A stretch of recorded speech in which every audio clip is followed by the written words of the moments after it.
suis né à Bruxelles. J'ai grandi à Drogenbos, une petite commune à facilité dans la banlieue bruxelloise. Et qui dit facilité, ben, dit bilinguisme. Donc on y parle tous couramment le français et le portugais. On dit des habitants de Drogenbos qu'on est des marginaux. Je veux dire, s'il vous plaît. Bon, c'est pas faux. Notre produit du terroir le mieux vendu, c'est la Carapils. Donc comme on dit chez nous, la Karaishpils. Donc,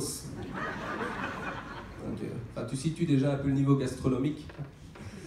On a aussi eu droit à la toute première friterie halal de Bruxelles, je ne rigole pas.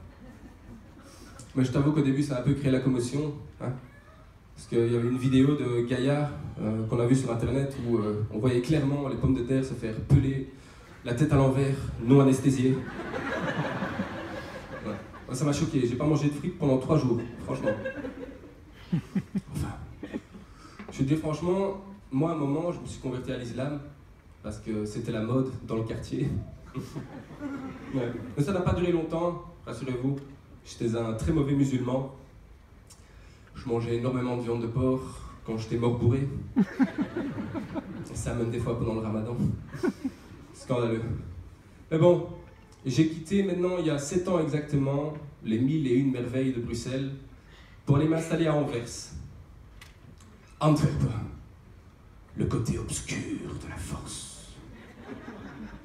J'ai été me jeter dans la gueule du loup, enfin du lion, de Flandre. Et je peux te garantir qu'en tant que francophone, hein, avec Bart de Wever comme bourgmestre, c'est pas facile tous les jours. Ouais, je me fais souvent insulter de sale wallon. Mais moi, je suis pas un wallon, moi. Pour le prouver ça, bah, j'ai toujours une fiche de paye sur moi. Et je ne touche pas aux enfants. C'est cadeau, ça, c'est cadeau. Non, Anvers, c'est bien, franchement, c'est cool, c'est une belle ville. J'ai longtemps eu la chance d'habiter au centre-ville même, dans le quartier juif orthodoxe. Il y a une grande concentration là-bas. Le quartier du diamant, ça s'appelle. Et... Bon, je suis pas juif non plus. Par contre, j'adore les déguisements et rien foutre le samedi. Donc c'était Mazel Tov. C'était bien, ça me faisait bien. J'ai aussi un chouette job. Je travaille dans le port. Pas l'animal, hein. Le maritime. Okay. Anvers est en fait une ville portuaire. Et moi j'ai la chance d'y travailler en tant que responsable de l'importation des bananes d'Amérique du Sud. Ça paye bien. Bon, c'est juste dommage que notre 13e mois soit payé en cocaïne. Enfin, je préfère ça plutôt que des éco-chèques, hein, car la coke, c'est bien plus facile à refourguer et on pose moins de questions à la caisse au supermarché. Ouais. Et il y a 1 an maintenant, j'ai fait un truc que jamais je cru que j'allais faire. J'ai acheté une maison. Tout ça grâce à mes 13e mois. Et c'est à Brascat. J'ai quitté le centre-ville parce que j'avais besoin d'un peu plus de verdure, enfin, plus de nature. Parce que bon, j'ai une fille en fait de 4 ans. Et tu sais, chaque fois qu'on voulait prendre un peu l'air, on devait aller dans les parcs publics. Mais en Anvers, franchement, ça craint. Aller entre pute et toxico, ben, on savait jamais avec quelle hépatite on allait rentrer à la maison. Donc maintenant je suis bien, j'ai ma petite maison, mon jardin. Donc quand ma fille me casse les couilles, c'est... Allez, va jouer. On ferme la porte à clé, bien sûr. Ben, c'est vrai, allez, l'éducation c'est pas tous les jours facile, franchement. En plus moi, ma fille, elle est née avec une défaillance mentale assez aiguë. Elle a hérité à la naissance du caractère de sa mère. Horrible! Horrible! Plus de ça, ben maintenant, j'ai des petits soucis d'agressivité. Hein. Donc pour pouvoir canaliser toute cette énergie, ben, je me suis mis à la boxe. J'ai d'ailleurs créé mon propre club de boxe, un fight club, comme on dit, hein, comme le film. Mais bon, ce qui est dommage, c'est que pour l'instant, on n'est que 2 membres actifs dans mon club. Moi et ma femme. Ouais, je peux pas en parler. Je préfère pas en parler parce qu'elle gagne tout le temps. La moitié polonaise, donc c'est incassable, incassable. Ça se relève tout le temps. Enfin, je dis ma femme, mais en fin de compte, moi et elle, on n'est pas mariés. Moi, je suis par principe contre le mariage. Allez, avec elle en tout cas. Je fais le malin maintenant, hein. Je fais la grande gueule. Mais à la maison, je vous garantis que c'est beaucoup moins. Ouais. Je suis ce qu'on appelle un nouvel homme, hein, l'homme moderne. Je fais leur passage, le ménage. Je m'occupe de mes propres orgasmes. Pourtant, je suis pas très manuel, vous savez. Mais bon, la branlette, c'est comme le vélo. Une fois que tu sais comment faire, bah, tu ne perds pas la main. Oui, magnifique. Ouais. Enfin, aussi, je lui ai demandé, hey, chérie, je suis un peu chaud là, ça te dit un petit 69? Elle m'a arrêté sec. Non, 34,5 mon vieux. Ouais.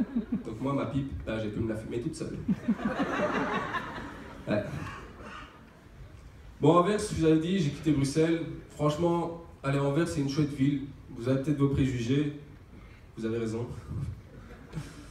Mais je m'y plais bien. Et ce qui me manque le plus, en fait, depuis que j'ai quitté Bruxelles, c'est pas l'odeur de pisse le matin dans le métro. C'est les snacks. Tu vois, les snacks. Hein, au prix de 2,50 €, tu manges des durum succulents. Et tu crois que c'est du poulet, mais en fin de compte, c'est de la chauve-souris. Tu vois ça? Ça y a pas à Brascat. Non. Non, chez nous, le standing du snack, c'est high level. Hein. Déjà, quand tu rentres dans un snack chez nous, on te prend ta veste, on la met dans un vestiaire. À Bruxelles, c'est quand tu sors du snack qu'on te prend la veste. Ouais. Par contre, il faut quand même compter entre 7 à 10 €, je rigole pas, hein, 7 à 10 € le durum. Hein. Genre, leur sauce andalouse, elle vient vraiment d'Andalousie. Hein. Ouais. Et je te parle pas de la sauce Dallas. Non. Par contre, quand tu commandes une mitraillette, là ils appellent les flics. Mais bon, moi c'est bien, ça coûte tellement cher parce que je mange un peu moins de snacks, tout ça. J'essaye un peu de faire attention parce que bon, j'ai 31 ans. Donc avant, moi j'étais beau gosse. On dirait que ça vous choque. Non, sérieux, j'étais musclé. J'avais des abdos en fer, un vrai six-pack.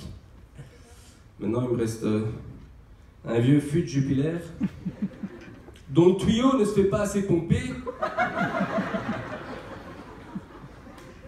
Ouais. Quand je dis pomper, madame, vous savez ce que je veux dire. Oui? Bon, ben, la balle est dans votre camp, alors... je m'excuse. Non, je vais vous avouer quelque chose, au cas où si vous changez d'avis. Je suis très poilu sur tout le corps. On dirait un tapis persan, en poil de bouc, avec l'odeur de bouc, et dense comme ça, tout noir. Donc, à cause de ça, ben, je ne rase plus mes poils pubiens, ou de bite, comme on dit. Parce que bon, le contraste était bien trop fort. Bah oui. Chaque fois que je regardais mon sec, j'avais l'impression de voir le petit poussé avec la leucémie dans la forêt noire. D'ailleurs, ma femme a baptisé mon sexe le petit bichon. Scandaleux, je sais, scandaleux. En tout cas, bon, mon sexe à pile en a pris un coup.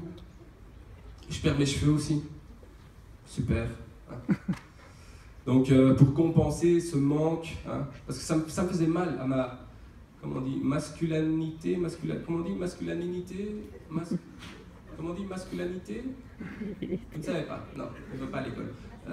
Masculinité, soit, ça m'a fait un choc. Donc pour compenser ce manque, et je m'étais fait pousser une barbe, mais une vraie barbe, hein, la barbe de pirate, quoi, tu vois, le truc vraiment... Je veux dire, franchement, il y a quelques mois, c'était pas la période idéale de se faire pousser une longue barbe. Non, les gens pétaient des câbles dans la rue, on m'insultait de « sale terroriste !» ou encore pire, « sale hipster !» Alors que moi, je voulais juste imiter le style des Bee Gees. Je suis fan. Par contre, pour rentrer dans leur froc, mon Dieu, non, je sais comment ça se fait qu'ils chantent aussi haut, les types. Donc avec la pression sociale, qu'est-ce que j'ai fait? Je me suis rasé la barbe. Et j'avais juste laissé la moustache. Mais alors je ressemblais à un pédophile des années 90. Attention, là-dessus, je ne recevais pas de commentaires. Hein. On dirait que c'est déjà un peu plus accepté dans les normes. Hein. Je vais vous dire franchement, pour ceux qui veulent se faire pousser une barbe, ça demande de l'entretien. Parce que si tu laves pas ça, ça peut fameusement sentir mauvais. Par exemple, moi, après avoir fait une minette de dingue à ma copine, ouais, j'avais été vraiment volonback, tu vois, volotu à fond quoi. Je me suis endormi directement après, tellement que c'était dur, j'ai dû cravacher vraiment. Bah, le lendemain, je me suis réveillé avec une envie de moules frites. Bon, ce qui est bien, c'est que la sauce moule, je l'avais déjà. Quoi, ça vous dégoûte? C'est ça l'amour! Ah, l'amour. Parlons d'amour, y a-t-il des gens qui lisent le flair dans la salle? Personne. Bon ben je m'en vais. Non, franchement, il y avait une action spéciale il n'y a pas longtemps. Pour 5 €, tu recevais un vibromasseur avec ton magazine. Messieurs, personne? Non. Moi j'ai pu aller chercher le flair. Hein. Déjà ma femme me dit oui, tu veux aller me chercher le flair s'il te plaît, c'est une édition spéciale. Je dis mais chérie, tu lis pas le flair? Oui mais c'est bon pour notre couple.